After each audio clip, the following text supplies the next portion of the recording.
ভারতীয় আগ্রাসন ভেঙে দাও, গুঁড়িয়ে দাও, ভারতীয় পণ্য বয়কট বয়কট। শিশুদের হত্যা হলে সেভেন সিস্টার্স থাকবে না রে। আমার ভাইয়ের রক্ত বৃথা যেতে দেব না, দিয়েছি তো রক্ত, আরও দিব রক্ত। রক্তের বন্যায় ভেসে যাবে অন্যায় সহ নানান স্লোগান দিতে দেখা যায় রাজশাহী বিশ্ববিদ্যালয়ের শিক্ষার্থীদের। ভারতীয় সীমান্ত রক্ষী বাহিনী বিএসএফের গুলিতে মৌলভীবাজারের কুলাউড়া সীমান্তে স্বর্ণা রানী নামে এক কিশোরী নিহতের ঘটনায় রাজশাহী বিশ্ববিদ্যালয়ে প্রতিবাদ সমাবেশ হয়েছে। মঙ্গলবার রাতে বিশ্ববিদ্যালয়ের প্যারিস রোডে রাজশাহী বিশ্ববিদ্যালয়ের শিক্ষার্থীবৃন্দ ব্যানারে এই কর্মসূচি পালন করেন। প্রতিবাদ সমাবেশে বক্তারা বলেছেন, ভারতীয় আগ্রাসন ও সীমান্তে হত্যাকাণ্ড বন্ধ করতে হবে। তারা এর তীব্র নিন্দা ও প্রতিবাদ জানিয়েছেন। পরবর্তীতে এমন ঘটনা হলে ভারতীয় দূতাবাস ঘেরাও করার হুঁশিয়ারি দিয়েছিলেন তারা। বিশ্ববিদ্যালয়ের দর্শন বিভাগের শিক্ষার্থী ফুয়াদ রাতুল জানিয়েছেন, ফেলানী থেকে স্বর্ণা পর্যন্ত ভারতীয় সীমান্তে কোনো হত্যাকাণ্ডের কথাই আমরা ভুলিনি। কিছুদিন আগেও তারা ডম্বুর বাঁধ খুলে দিয়েছিল আমাদের হত্যা করতে। এটিও এক ধরনের কাঠামোগত নিপীড়ন। এই নিপীড়ক রাষ্ট্রের বিরুদ্ধে আন্তর্জাতিক আদালতে মামলা করে তাদের শাস্তির আওতায় আনতে হবে।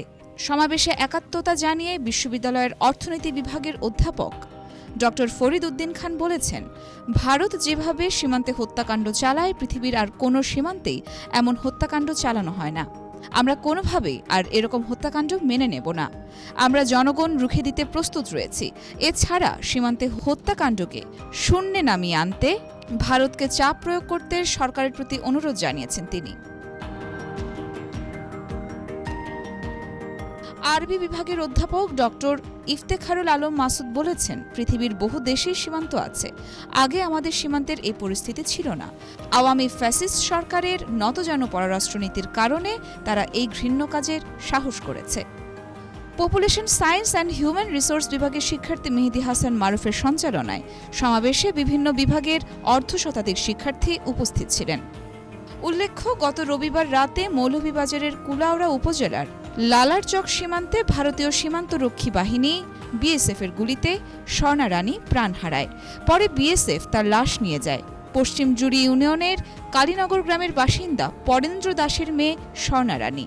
সে স্থানীয় নিরোধ বিহারী উচ্চ বিদ্যালয়ে অষ্টম শ্রেণীতে পড়ত।